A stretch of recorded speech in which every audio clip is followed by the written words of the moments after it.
नमस्कार, आप देख रहे हैं सिटी पोस्ट लाइव। मैं हूं रिया रजक। बिहार में उप मुख्यमंत्री विजय सिन्हा ने राज्य में बढ़ते अपराध को लेकर बड़ा बयान दिया है। जी हां, उन्होंने कहा कि बालू और शराब माफियों के इशारे पर हत्या हो रही है और इसके पीछे पुलिस की कमजोरी भी एक वजह है। जी हां, उन्होंने राजद पर हमला करते हुए कहा कि यही लोग बिहार में अराजकता फैलाने की कोशिश कर रहे हैं क्योंकि चुनाव नजदीक है। उन्होंने राहुल गांधी को ब्रेनलेस कहते हुए उन पर और तेजस्वी यादव पर तीखा हमला किया। जी हां, और कहा कि पप्पू और अप्पू समाज को गुमराह कर रहे हैं। उन्होंने राहुल गांधी से माफी और इस्तीफे की मांग की है। और क्या कुछ कहते हुए नजर आ रहे हैं उप मुख्यमंत्री विजय सिन्हा, आप सुने उन्हें।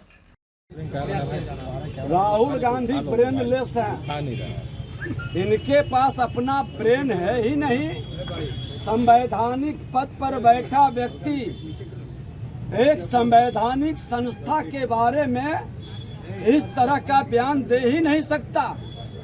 और जो बयान देता है, क्या वो सही मानसिकता का लोग हो सकता है? राहुल गांधी जी संवैधानिक पद पर बैठ के माननीय सुप्रीम कोर्ट ने भी कहा कि संवैधानिक संस्था पर हम प्रश्न नहीं उठाएंगे, हम प्रश्न नहीं लगाएंगे। उसके बावजूद भी इस व्यक्ति को अकल और बुद्धि नहीं आया। माननीय न्यायालय के आदेश के बाद भी, सुप्रीम कोर्ट के निर्देश के बाद भी चुनाव आयोग पर प्रश्न उठा रहा है। ये व्यक्ति को संवैधानिक पद छोड़ना चाहिए और माफी मांगनी चाहिए। ये अप्पू और पप्पू दोनों समाज को भ्रमित करने का, संविधान का अपमान करने का और संवैधानिक संस्था के बारे में पूरी तरह से भ्रम फैलाने का ठेका ले चुका है। के लाल, जिससे बिहार गौरवान्वित हुआ है, आज उसको श्रद्धांजलि भी अर्पित करते हैं और बिहार के लोग याद भी करते हैं। और ऐसे लोगों के कारण बिहार का सम्मान बढ़ा है, बिहार के लोग गौरवान्वित हैं।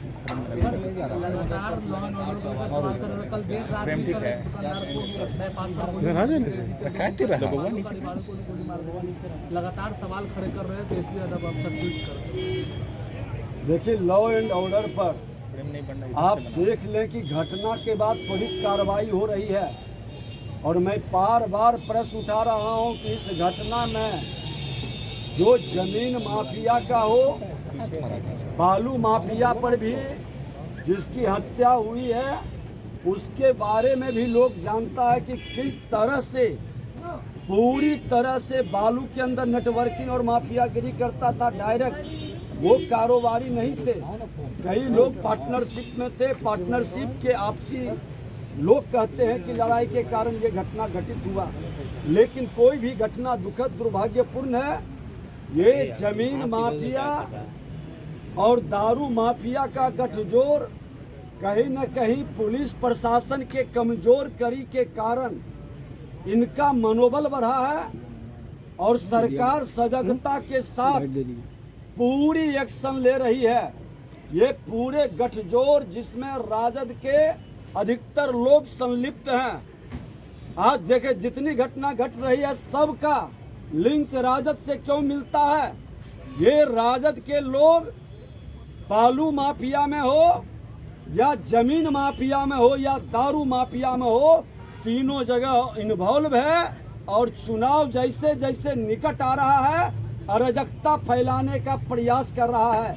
लेकिन इसको पता नहीं है कि आज भी बिहार में बिहारी बेटा जो बिहार के लिए समर्पित है, इस माफिया राज और गुंडा राज को खत्म करने के लिए संकल्पित है। और बिहार के मुख्यमंत्री पूरी तरह से लॉ एंड ऑर्डर का पालन कराने में कोई कोताही नहीं बरतेंगे। राहुल गांधी उड़ीसा में बोल रहे हैं कि जिस तरीके महाराष्ट्र में चुनाव में चोरी करने